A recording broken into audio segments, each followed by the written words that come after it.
तो आपने जैसा परिचय में सुना और हम सब जानते हैं, एमएन रॉय का नाम एमएन रॉय नहीं था। ये बात शुरू में परिचय में नहीं कही गई। उन्होंने ये अपना नाम रखा खुद। वो नाम रखने की परिस्थिति कुछ और हो सकती है।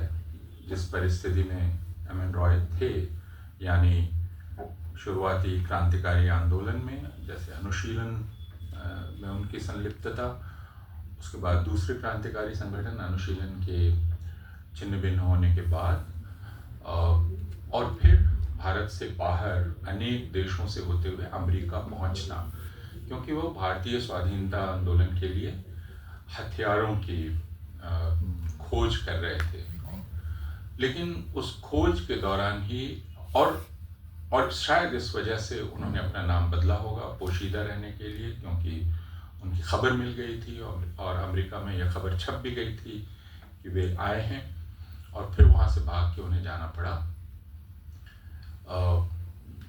जो एक दूसरा इत्तेफाक हुआ, यानी मैक्सिको पहुंचकर वहाँ की पहली कम्युनिस्ट पार्टी की स्थापना में उन्होंने अपनी भूमिका निभाई।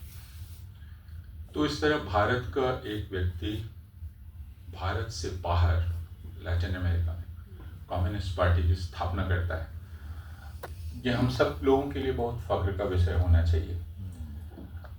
हम लोग बहुत बार ये कहते हैं कि हमारे लिए यह गर्व का विषय होगा और वह गर्व का विषय होगा, लेकिन एमएन रॉय संभवतः वास्तव में भारतीयों के लिए गर्व के विषय होने चाहिए कि उन्होंने भारत से बाहर जाकर एक पार्टी की स्थापना की।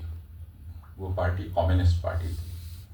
और दूसरे यह भी कि उन्होंने अंतर्राष्ट्रीय कम्युनिस्ट आंदोलन में उसके शीर्ष वैचारिक नेताओं के साथ बराबरी के धरातल पर विचार विमर्श किया, जिसे हम उपनिवेशीकृत दिमाग के खिलाफ काम करना कहते हैं।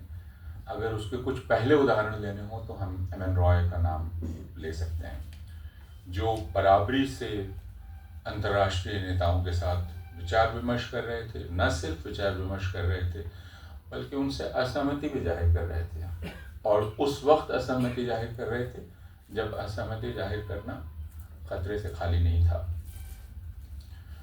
तो एमएन रॉय का खुद अपना नाम रखना, इस निर्णय को भी हमें समझना चाहिए। यानी एक पहचान जो मुझे मेरे परिवार से मिलती है या मुझे मेरे समुदाय से मिलती है, उससे स्वतंत्र मैं अपनी एक पहचान की स्थापना करता हूँ या उसकी घोषणा करता हूँ। वो नाम परिवर्तन में भी हो सकता है और विचार परिवर्तन में भी हो सकता है और धर्म परिवर्तन में भी हो सकता है। यह अपना स्वतंत्र निर्णय है। इस स्वतंत्र निर्णय की घोषणा और स्वतंत्र निर्णय लेने का साहस बहुत कम लोगों में होता है। वह एमएन रॉय में था। लेकिन जब मैं इस पूरी यात्रा को देखता हूँ और एमएन रॉय का भूमिगत क्रांतिकारी आंदोलन से या सशस्त्र आंदोलन से अपने आप को अलग करने का फैसला और उसके पीछे वजह क्या है। एमएन रॉय कहते हैं कि जो ये क्रांतिकारी हैं, ये क्रांतिकारी दरअसल जनता की क्रांतिकारी चेतना को विकसित नहीं करते हैं। और यह बात बहुत महत्वपूर्ण